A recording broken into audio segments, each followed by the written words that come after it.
दोस्तों, सोने की चिड़िया कहलाए जाने वाले हिंदुस्तान की कहानी मुगलों के बगैर अधूरी है।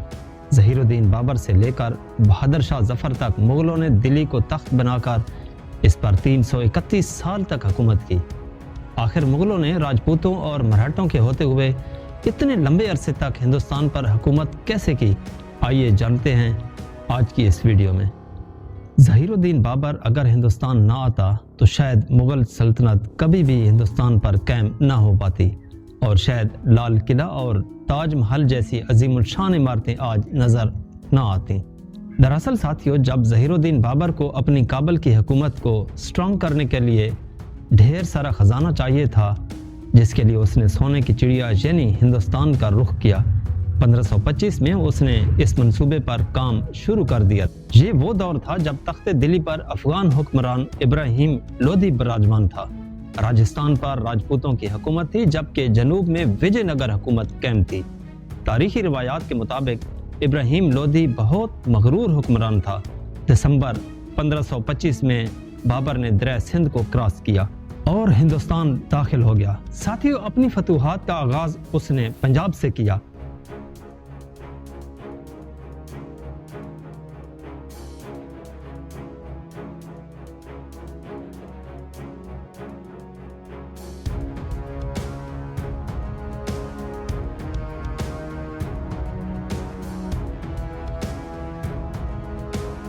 उसके पास सिर्फ 12,000 की फौज थी, लेकिन उसके पास उसकी असल ताकत यानी तोपें और बारूद दुश्मन के परखच्चे उड़ाने के लिए काफी थे।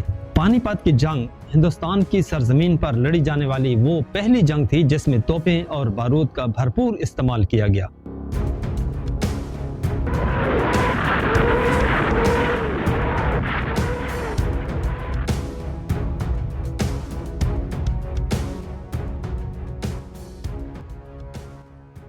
बाबर इंतहाई माहिर जंगजू था और उसे जंग के मैदानों में लंबी इनिंग्स खेलने का जबरदस्त तजर्बा था।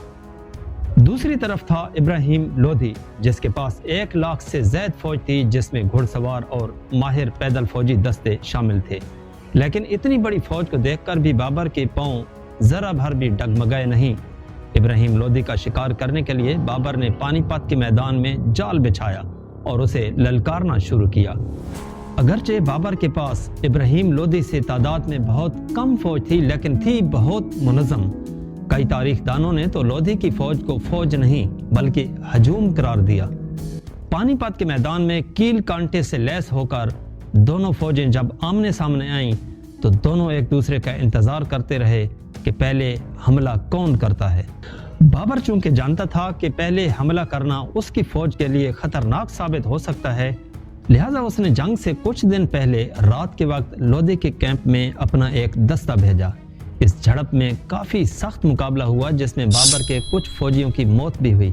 इस छोटी सी झड़प का रिजल्ट देखकर लोधी इस खुशफहमी में मुब्तला हो गया कि बाबर को हराना बहुत आसान रहेगा, लेकिन दरअसल ये लोधी को शिकार करने के लिए बाबर की तरफ से दाना फेंका गया था। इस वाक़ई के एक दिन बाद लोधी की फौज ने बाबरी फौज पर हल्ला बोल दिया, लेकिन हिंदुस्तानी फौज बाबर की खोदी गई खंदक में गिरने लगी। इससे पहले कि उसके सिपाही खंदक से निकलकर संभलते और दोबारा हमला करते, बाबर ने अपने तोपखाने को गोलाबारी का हुक्म दे दिया। हिंदुस्तान की अफगानी फौज में सबसे पहली सफ में 300 हाथियों का दस्ता था। लोधी को लगा था कि हाथियों का दस्ता बहुत जल्द बाबरी फौज को पिछाड़ देगा, लेकिन हुआ इसके बिल्कुल उलट। तोपों की घनगरज से हाथियों के दिल भी दहल गए और वो उल्टे मुंह भागे। इस दौरान उन्होंने अपनी ही फौज के सिपाहियों को रौंद डाला। इसके कुछ ही देर बाद बाबर की फौज लोधी फौज पर भारी पड़ने लगी। कई घंटों तक मुसलसल घमसान की जंग जारी रही और शाम से पहले पहले लोधी का सर बाबर के सामने पेश किया जा चुका था। इस जंग में बहुत सारा खजाना भी बाबर के हाथ आया। तारीख के मुताबिक पानीपत की जंग के दौरान बाबर की उम्र 43 साल थी। पानीपत के बाद भी बाबर ने 3 मजीद जंगें लड़ी, जिसमें उसे शानदार कामयाबी हासिल रही, लेकिन फिर 1530 में उसकी वफात हो जाती है। उसे पहले आगरा में, लेकिन बाद में उसकी वसीयत के मुताबिक काबल में दफन किया गया। उसकी वफात के बाद उसके बेटे नसीरुद्दीन हुमायूं ने तख्ते दिल्ली संभाला। हुमायूं के 3 भाई मजीद भी थे, जिन्हें अलग अलग रियासतें सौंप दी गई थीं। ہمایوں شریف النفس انسان تھا اور کوئی بھی فیصلہ کرنے سے پہلے اس کے انجام کا ضرور سوچتا، لیکن اس کے بھائی ہمیشہ اس کے خلاف سازشیں کرنے میں مصروف رہتے۔ وہ ہمیشہ اس فکر میں رہتے کہ کیسے ہمایوں سے دلی کا تخت چھینا جائے۔ انہوں نے کئی بار ہمایوں پر جان لیوا حملے بھی کروائے، تاہم ہمایوں محفوظ رہا، لیکن شیر شاہ سوری کے ہاتھوں پسپا ہو کر ایران کی طرف فرار ہو گیا۔ کافی عرصہ تک وہ سندھ میں رہا۔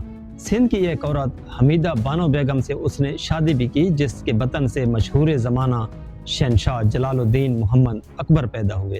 15 سال تک ہندوستان کے بحر رہنے کے بعد آخر ہمایوں نے شاہ ایران تہماسپ صفوی کی مدد سے ایک زبردست فوج تیار کر ہی لی۔ وہ ہندوستان لوٹا اور دوبارہ تخت دلی کو حاصل کیا، لیکن کچھ ہی عرصہ بعد سیڑھیوں سے لڑکھڑا کر قبر میں پہنچ گیا۔ اس کے بعد کمسن اکبر کو اس وقت حکومتی معاملات کا کچھ خاص تجربہ نہیں تھا، تاہم مغلوں کے انتہائی وفادار جرنیل بہرام خان نے اکبر کی زبردست طریقے سے پرورش کی اور مغلیہ سلطنت کے غدار ہیمو بکال کو 1556 میں پانی پت کی دوسری جنگ میں شکست دی۔ اگرچہ اکبر کوئی خاص تعلیم یافتہ بادشاہ نہ تھا، لیکن اس نے اپنے دربار میں بہت ہی زیرک